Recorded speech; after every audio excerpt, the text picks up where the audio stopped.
हाय, hello, नमस्कार. आज मी तुम्हाला दाखवणार आहे भोपळ्याच्या पानाची भाजी. तर गौरीसाठी भाजी भाकरीचा नैवेद्य म्हणून भोपळ्याच्या पानाची भाजी बनवली जाते. कोल्हापूर भागाकडं छान अशी वेल येते, त्याला भोपळा लागला जातो, पिवळ्या कलरचा असतो. तर त्याची पानं असतात, ती बघा अशी कोवळी पानं घेऊन त्याच्या देठापासून अशी साल निघते, ती साल काढून घ्यायची आहे आपल्याला.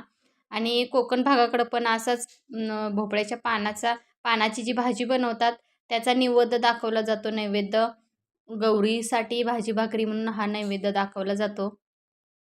तर पानाची बघा देठांची सगळी सालं काढून घेतली, स्वच्छ करून घेतलं आणि इथं बघा अशा प्रकारे कापून घ्यायचं आहे. तर बारीक कापून घ्यायचं एकदम छान प्रकारे. तर ह्या भोपळ्याच्या पानांच्या भाजीमध्ये अजून वेगवेगळ्या पानं टाकून भाजी मिक्स करतात बरं का. म्हणजे ज्या दिवशी गौरी येतात त्या दिवशी भाजी भाकरीचा नैवेद्य दाखवतात, तेव्हा 5 प्रकारच्या करायच्या असतात. तर मी इथं तुम्हाला आता भोपळ्याची भाजी कशी बनवायची एकदम सोप्या पद्धतीने दाखवणार आहे. तर तेल टाकलं 2 चमचे, त्यानंतर लसूण टाकले ठेचून आणि हिरव्या मिरच्या टाकायच्या आहेत कापून. तिखट जास्त आवडत असेल तर नाही का अशा हे करून टाकल्या, मिक्सरला लावून बारीक करून तरी चालतील. तर इथं बघा भाजी एकदम छान असे खाली जमिनीवर वेल असल्यामुळं एकदम स्वच्छ धुवून घ्यायची, कारण माती असते पानांना.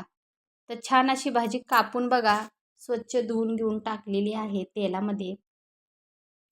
त्याच्यामध्ये ह्याच्यामध्ये आपल्याला तुरीची डाळ वापरायची आहे. तर तुरीची डाळ आपण भाजी कापेपर्यंत 5-10 मिनटं भिजत ठेवली तरी चालेल.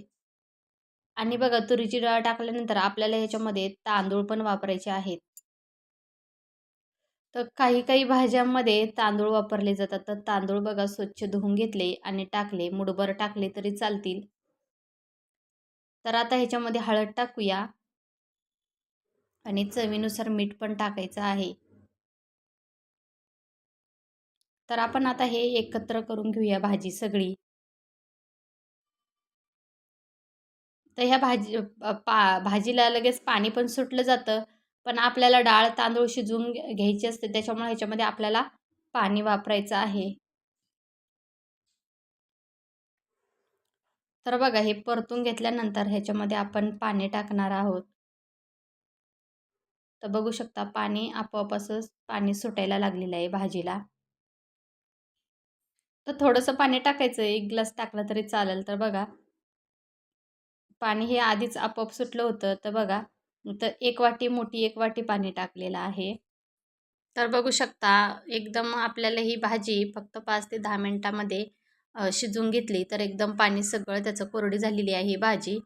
आणि सुकी भाजी करायची छान लागते एकदम.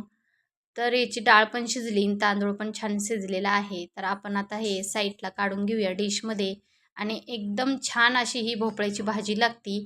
आणि गौरी गणपतीच्या दिवशी म्हणजे गौरी येतात त्या दिवशी हाच नैवेद्य असतो गौरीसाठी. तर एकदम सोपी रेसिपी आहे, नक्की ट्राय करा तुमच्याकडे जर भोपळ्याची भाजी भेटत असेल तर. आणि व्हिडिओ आवडला तर लाईक आणि शेअर करा.